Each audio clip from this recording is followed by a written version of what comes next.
Brandon, thanks for jumping on. Yeah, thank you for having me.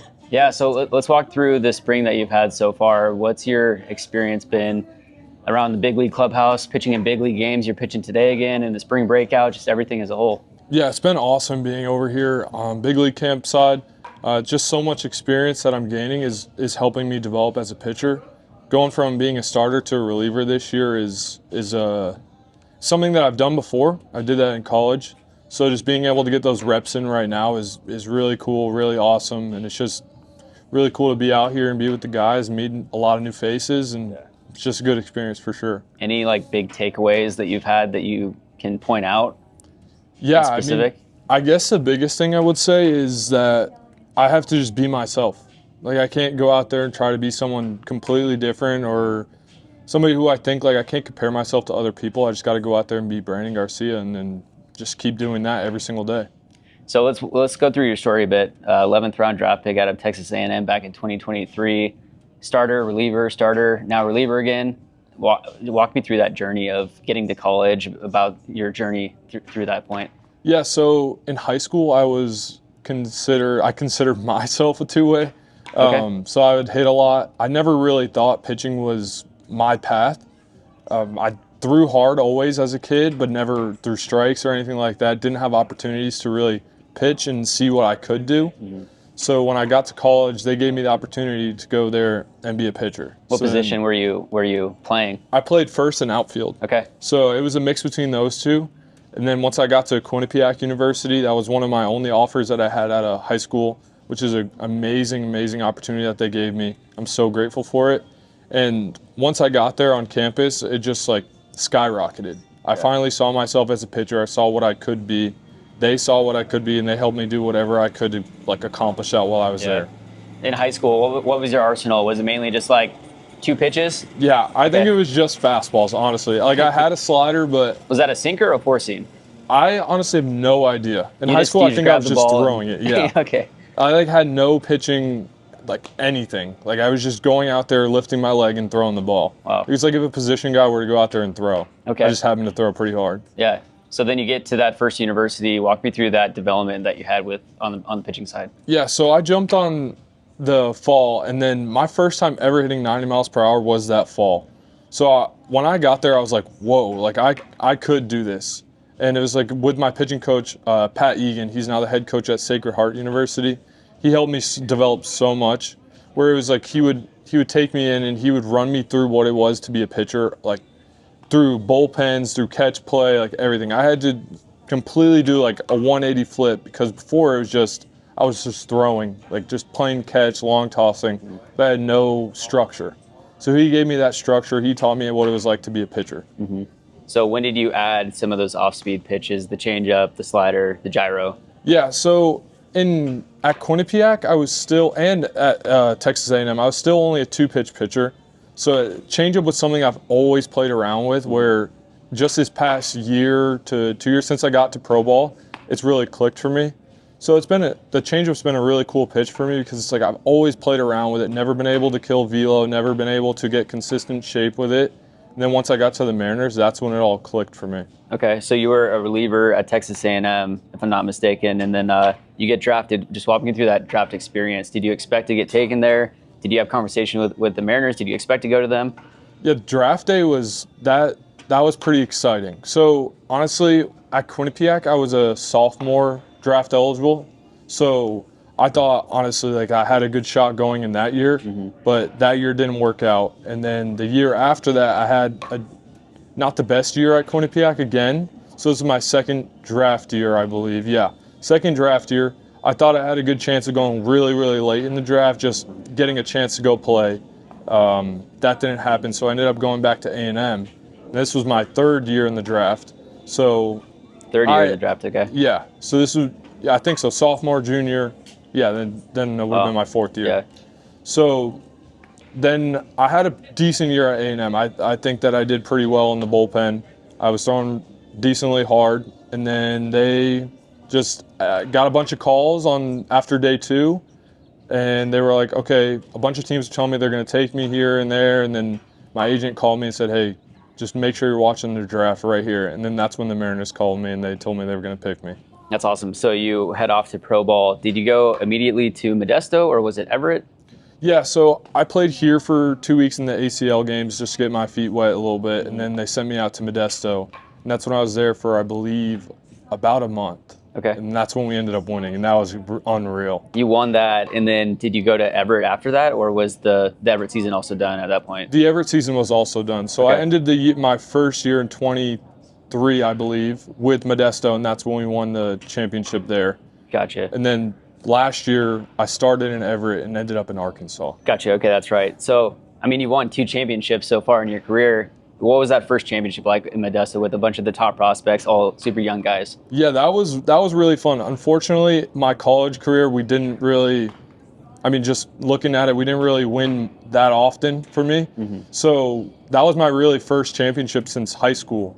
So it was really cool to see, like, I got that first year in pro ball, first month in pro ball. It was just an unreal, like, thing to celebrate with everybody in the clubhouse, like, just seeing guys around you just being so excited about winning. Mm-hmm. So what was the conversation with the Mariners after that first experience in pro ball heading into the 24 season, the offseason? Did they tell you at that point, hey, we're going to transition you to a starter, let's get you worked out a bit? Yeah, so it was around January, I believe, that they told me, like, hey, we're going to give you a shot at being a starter. So originally the plan was, like, to do, like, I'm blanking on the word, but it's basically half and half. So I was splitting with Juan Burgos in Everett, so I would start the first half. He would come after me and piggyback. Okay. So then we would flip-flop. So then I would come out of the pen the next week. So then I think it was 4 weeks in, we decided that it was time for me to, like, actually just go all in on this starter thing and just see where it led to, and it happened to work out. So how was the competition at High A Everett compared to your experience, at Texas A&M? Did you see a big difference, or was it comparative? Yeah, I think pro ball is a lot different than college. I think that the higher you go in levels, obviously the better the competition is. So I can't really compare college to pro ball. Two different, like, completely games, like wood bat versus metal bat. Like, college you're getting a lot of mishits. Like with wood bat, they're like flyouts, but with college, like, as long as you catch a little bit of the barrel, it could be gone. Yeah. So I guess that would be the biggest difference. Interesting. So then your time at High A, you had 14 games, you had 12 starts. As you mentioned, you did that flip-flop, 68 in the third innings, a 1.84 ERA, 1.2 whip.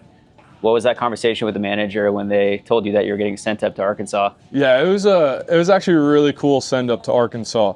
So right after I was done pitching, I believe I threw 5 innings the last start I was there, and I wanted to go 6 so bad. So when they pulled me out, like, Cam Ming came up to me and he's like, hey, we can't let you go out there again because we're sending you to Arkansas. That's amazing. So I was, like, so excited. I was smiling so much. Everybody in the dugout was smiling because, like, they knew it was happening too. So, like, it was such an unreal experience. How was it going from Everett in the Pacific Northwest across the country down to Arkansas? Yeah, it was pretty crazy.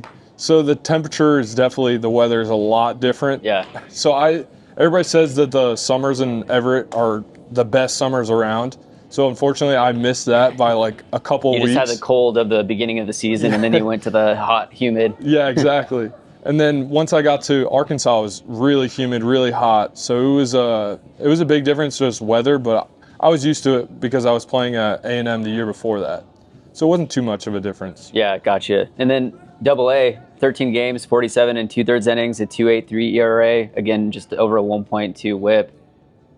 Still dominating, really. What was your experience at the AA level? The AA was not a bigger adjustment. I think it was just more of, like, turn it on adjustment. Whereas in Everett, we talk about this all the time in the locker room, was like, in Everett and High A, it was more of like, okay, let's see how many times you can throw it in the zone, like, with all of your stuff, like fastball, slider, changeup. Let's see how many times you can flood the zone with strikes. Then Arkansas, it became more of like, okay, now you've shown you can do that. Let's pitch to the game. Let's play the game the right way with still flooding the zone with strikes. So it was like situational stuff was the biggest thing for me was, okay, as a starter, like, I know it's the 4th or 5th inning, like, there's, like, situations. Like, you just got to be smarter with pitching and everything like that. How, when did you start to develop and your mindset with like pitch tunneling and learning how to become a true pitcher compared to throwing the ball? Yeah, so that's something as a player I don't really like to focus on is like Okay. the tunneling aspect and everything like that, because I just feel like if I throw my best stuff in the zone, like if I tunnel it or not, like I hopefully will have the like good outcomes. That's like what the Mariners believe in too, where it's like tunneling. It does play. I think personally, it does play somewhat, but in the grand scheme of things, it doesn't matter because if you're filling the zone up with anything you have, like you could tunnel it or not, it's still gonna have good outcomes. I recorded your bullpen before you went into the spring breakout game, and I mean, yeah, even if you throw it right down the middle, it's pretty hard to hit 98 with sink, and then also your sweeper and all these different pitches. It's like they can know exactly what's coming, and still good luck hitting it. Yeah, that's something that people tell me all the time, and I'm like, that does put perspective into my head a lot, and it gives me that confidence too, which is good. But it's also like some people, like if you've ever pitched before, like it's one of the hardest things in the world is to throw the ball right down the middle. So it's a hard thing to accomplish, but that's why like the more experience I get, the easier it gets. So. Have they allowed you to go in and face yourself or to just stand in the box while your arsenal is being sent? See, I've always asked them to do that. That's something I've always wanted to do. That should be like a standard for all pitchers, just so that you could see exactly what it looks like. Yeah, it's just a boost of confidence where Exactly. it's like I will never know what it looks like to be a hitter against myself. So like going in there and seeing that would actually be a huge boost of confidence. So you win your second championship. You just got the rings the other day. What was that experience like with a different team, but the same mentality, the same result? Yeah, that was unreal. Like we had Logan Evans. So we have been playing together basically. The only place we didn't play together was Everett. So he went straight to Arkansas. I went to Everett first. Okay. So being able to just win it with him side by side, like yeah, I have other guys that were with me for sure. Like Mikey Morales was also with us in Modesto and in Arkansas, just the pitcher side. So it was good to see it with him, like, and both of them, where it's like we know what to do from Modesto, like we knew what we had to do to win. So we took that same thing to Arkansas. Yeah, you were named Mariners minor league co-pitcher of the year. What does that accomplishment mean for you? Yeah, that was definitely a great accomplishment. Like my family loved going to Seattle; they loved it. I loved it too. That was just one of those things where it's really really cool to win. It gives you like everything I worked for last year had like a meaning to it. So that was a good award to get at the end of the year. And then after that season, what was the conversation with the Mariners moving forward? Was the conversation with Jerry Dipoto talking about, hey, we're trying to get you to the big leagues as soon as possible, and we see that route as being out of the bullpen? What were those conversations?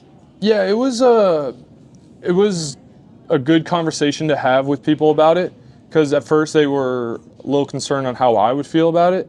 But honestly, I told them, everybody this, like, my dream has always been to play in the big leagues. Like it never was to be a starter in the big leagues, never was to be a closer. Like it's always just to play in the big leagues. Yeah. So whatever it takes to get there, like I am 100% down for. Like that was my main goal. So I'm going to do whatever it takes to get there. And you see the rotation that the Mariners currently have. It's like they're probably going to be there for a little bit, and they're probably going to dominate the league for a good amount of years. So that might be clogged up for a little bit. So to be able to come in. And right now, the Mariners bullpen is heavily righty. There's Gabe Spire, Taylor Saucedo from the left side. To have you eventually added to that would be a huge addition. Yeah, the Mariners staff, like bullpen and starters, are unreal. So being able to even have the opportunity to be in conversation, to be in there is honestly amazing. Yeah. Like it's just a big accomplishment too, where it's like, yes, I got invited to big leagues like spring training, and that's amazing. Like I'm so grateful for that. Just being in the conversation is truly amazing. So how did you work into the current 4-pitch mix that you have? I believe it's sinker, changeup, gyro, slider, and then sweeper? Yep. Okay. So coming to the Mariners was honestly the best thing that has ever happened to me in my baseball career, where it's like they've given me the freedom to experiment with everything. So I've experimented with different changeup grips, different gyro grips, different sweeper grips. Mm-hmm. It's just whatever worked for me is what worked for the Mariners too. So it's just really cool that I got to come here and develop rather than just, okay, you got to throw strikes, like put that pressure on me where it's like, we don't care if your stuff moves, like you have to throw strikes. But now it's like, okay, I had the time in Modesto, I had the time in Everett to develop all of these pitches, and now I can just go out there and put all the pieces together. Absolutely. Now your arm slot is pretty unique. I mean, that just adds another element of the toughness to hit you. You got the 3/4 arm slot. Have you always thrown from that release point, or when did that come to be? And how have you noticed that affects hitters? Yeah, I mean, the arm slot I've had is I just been doing it as a kid. Like, I just throw the ball as hard as I can, and it's just naturally where my arm ends up. I never really focused on mechanics or anything like that, so it wasn't something that I developed or anything like that. I honestly haven't really thought about, like, I hear everybody talk about, like, weird arm angle, like, weird funky delivery. Like, I don't even think about it. All I do is just like, okay, I'm going to athletically throw this ball, and it just happens to come out like that. Yeah. Are there any guys that you watched growing up that you tried to emulate or that you look up to as role models that you want to try to perform like? Yeah. I mean, I always love watching Chapman. He throws really, really hard, lefty. Like, it's just cool. I never really looked at somebody and was like, okay, I'm going to throw like them or copy mechanics of them. But I did always like watching Chapman throw. What teams did you grow up watching? Did you have a favorite? This is a tough conversation. Everybody, they give me some backlash for this, but I grew up watching the Yankees when I was younger, and then flipped to Red Sox because all my friends were Red Sox. But then from one side to the other. Yeah, and then I went back to the Yankees. But now I'm not really. I don't know. How I've always been is like I'm not really a team guy. Like I'm a fan of players. Mm-hmm. So that was why like I went from to the Yankees finally was because I was a big Aaron Judge fan. Okay. Aroldis Chapman was on the Yankees. Is he on the Red Sox now? I'm not sure where he is. He's moved around. He was on the Pirates. He might be on the Red Sox. I could be wrong. Might be. Yeah. So interesting. Yeah. Well, cool. Looking forward to the 2025 season. What are your big goals for this year? Yeah, I just think that my biggest goal for me personally is just to stay where my feet are. Like, don't get too far ahead of myself. Just go out there and just compete every single day.